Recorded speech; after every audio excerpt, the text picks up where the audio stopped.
Tonight we are digging into youth violence. Enid police now asking for the public's help as they investigate a shooting. It's a crime they say juveniles may have been involved in. Fox 25's Tom Ferguson walks us through this investigation.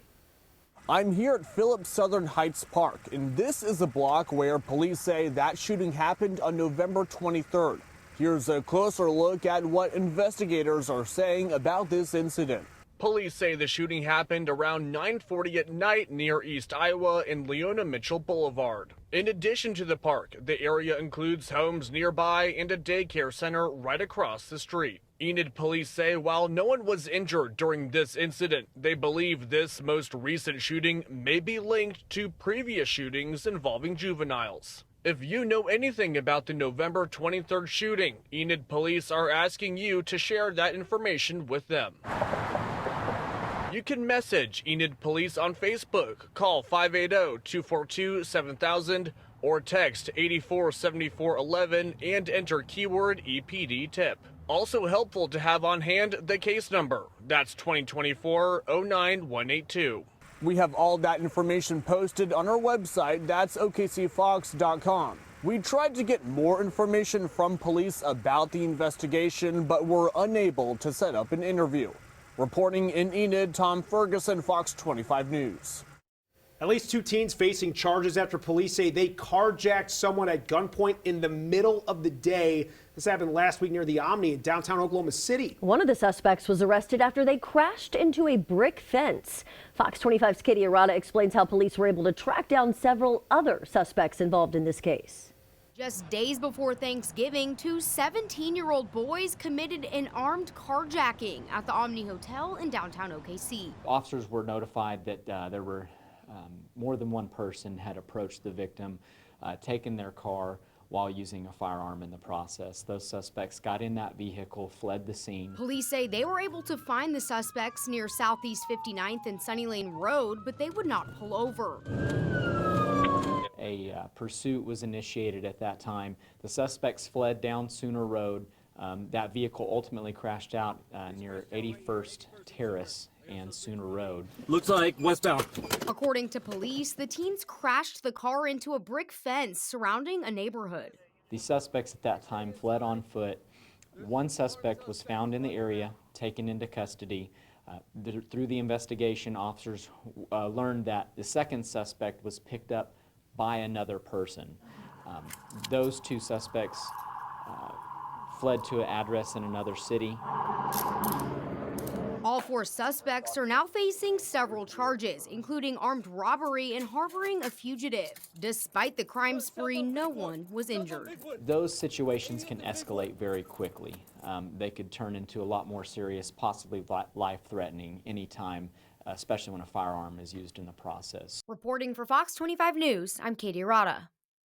Oklahoma City Police saying it's now up to the district attorney on whether to charge the 4 people involved. Here in Oklahoma, we have the Youthful Offender Act. Let's take a look here. The original legislation passed in 1995, aiming to hold children accountable for serious crimes while utilizing rehabilitation methods. But the Office of Juvenile Affairs noted the law wasn't being applied uniformly across the state. So to make it easier to apply and reflect best practices throughout Oklahoma, this law updated, modernized in 2022. So what's in this thing? Let's break it down here. According to Oklahoma statute, there's at least a dozen crimes where teens 15 to 17 can be prosecuted as a youthful offender. Now, this includes second-degree murder, kidnapping, first-degree manslaughter, robbery, and arson. However, the law does allow for teens to be tried as an adult in some cases. Now, the Youthful Offender Act also makes it so kids 13 to 17 can work a treatment and rehabilitation plan in the juvenile system while protecting the public. However, youthful offenders who are unsuccessful in their OJA programs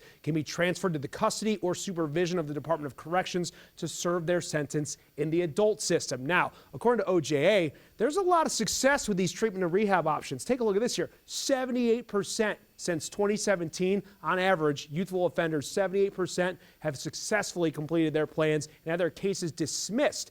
In that same time frame, OJA's averaged 133 youthful offenders in custody every year.